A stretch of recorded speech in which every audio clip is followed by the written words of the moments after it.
Se prepare, algo terrível vai acontecer. É isso que nós estamos ouvindo já há alguns dias depois das eleições. Antes das eleições, nós ouvimos muito sobre Deus está trazendo justiça, Deus vai eliminar algumas pessoas do cenário político e muitas outras coisas foram profetizadas.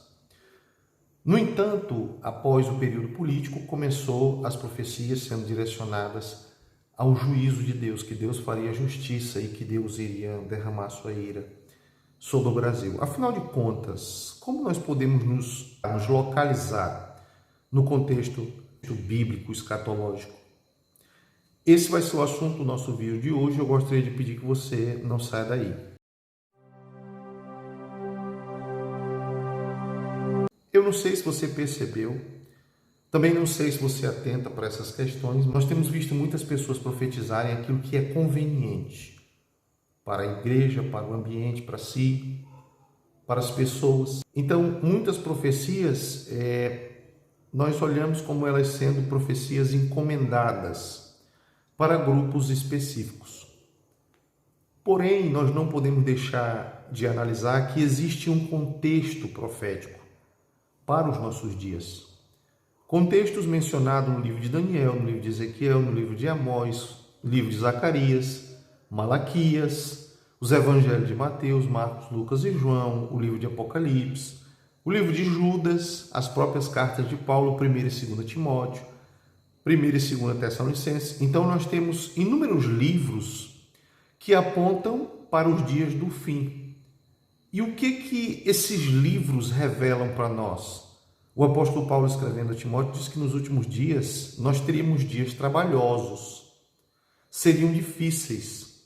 Jesus recomendou aos seus discípulos a terem cautela, cautelai-vos, tenham cuidado com relação ao fim, aos últimos dias, ao período que antecederia a sua vinda. Então, quando se trata de cenário profético para a vinda de Cristo, não são dias maravilhosos como pregam alguns pastores triunfalistas, adeptos a essa teologia da prosperidade. Não. Por que eles fazem questão de insistir com essa teologia? Exatamente porque é o bem que eles querem viver. E isso eles pregam.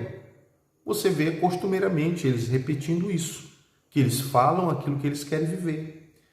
E a gente sabe que o tempo do fim reservou muitas catástrofes, desgraça, pestilência, fome, todo um cenário apresentado nos evangelhos em Apocalipse, que nós não podemos interceder para que eles não aconteçam. Nós não podemos, de alguma forma, jejuar e orar para que isso não aconteça. Se o tempo é chegado, essas são as determinações de Deus dentro da sua soberania. Então Deus determinou que tempos específicos acontecessem no período do fim. E nós estamos caminhando para o fim. Não adianta se levantar o profeta A, o profeta B, aquele que viu o céu, que foi no inferno, que fez isso e aquilo, porque Deus vai mudar o contexto, o cenário, por causa que esse profeta está sendo usado, liberando profecias para o país tal, para o Brasil, enfim. Isso não muda nada. Por quê? O cenário profético do tempo do fim, ele está se modelando. Então não adianta, porque o homem não vai mudar isso. O que Deus tem a fazer nos últimos dias, ele vai fazer. O que Deus há de permitir para os últimos dias, ele vai permitir. Quando Deus usa alguém para profetizar, a profecia não é especificamente para o tempo. A profecia é para as pessoas, para o povo. As profecias com relação ao tempo, Deus já liberou.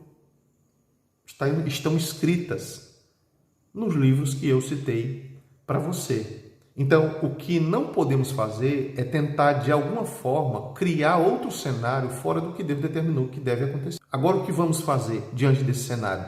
Vamos estar preparados, cuidadosos, atenciosos, cautelosos para agirmos em conformidade com a palavra de Deus, temendo a Ele, honrando a Ele, nos dedicando a Ele como devemos, por sermos servos dele.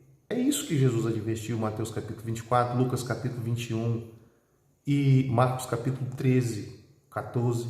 Então nós temos as advertências de Jesus com relação a tudo isso, exatamente para a gente não ficar refém do que há de vir sobre o mundo.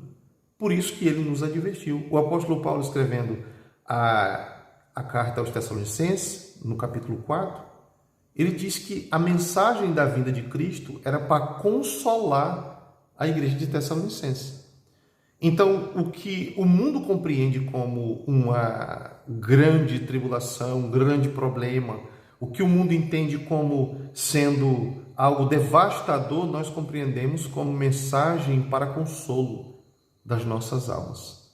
Porque Cristo virá para nos transformar e modificar o curso desse mundo.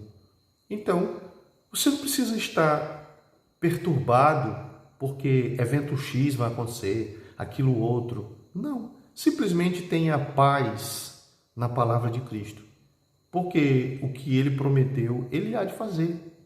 A confusão que está tendo é porque muitos que se dizem ser profetas querem de alguma forma ocupar um espaço nesse cenário do tempo do fim. Então eles profetizam vitórias e bênçãos e não acontece, eles correm, modificam o sermão e começam a profetizar caos. E nós sabemos que o caos virá no tempo do fim. Existem textos mostrando isso. O próprio Mateus capítulo 24 vai mostrar uma série de acontecimentos a partir do versículo 7. Lucas capítulo 21. Então existem muitos textos que apontam para isso. Não precisa um profeta se levantar, dizer Deus vai trazer isso, Deus vai fazer aquilo. São profecias que já foram liberadas. E à medida que você vai lendo, você vai tendo contato com elas. E sabendo exatamente que isso tudo não é porque o profeta fulano falou. Não é porque o fulano teve uma visão. Não, é porque está escrito. Apocalipse 13, Apocalipse capítulo 6, Apocalipse 7, 8... Então, existem muitos acontecimentos que nesses dias se darão.